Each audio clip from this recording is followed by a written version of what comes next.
اور ایوب کو یاد کرو جب انہوں نے اپنے پروردگار سے دعا کی کہ مجھے تکلیف پہنچی ہے اور تو سب سے بڑھ کر رحم کرنے والا ہے، تو ہم نے ان کی دعا قبول کر لی اور جو ان کو تکلیف تھی وہ دور کر دی، اور ان کو بال بچے بھی عطا فرمائے اور اپنی مہربانی سے ان کے ساتھ اتنے ہی اور بخشے۔ اور عبادت کرنے والوں کے لیے یہ نصیحت ہے۔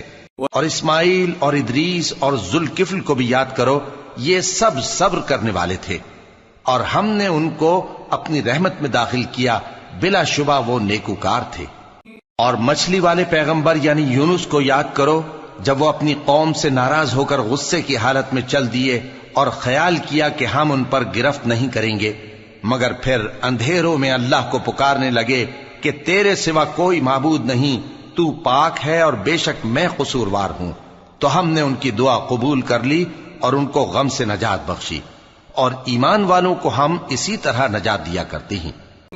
اور زکریا کو یاد کرو جب انہوں نے اپنے پروردگار کو پکارا کہ پروردگار مجھے اکیلا نہ چھوڑ اور تو سب سے بہتر وارث ہے، تو ہم نے ان کی پکار سن لی اور ان کو یحییٰ بخشے اور ان کی بیوی کو اولاد کے قابل بنا دیا۔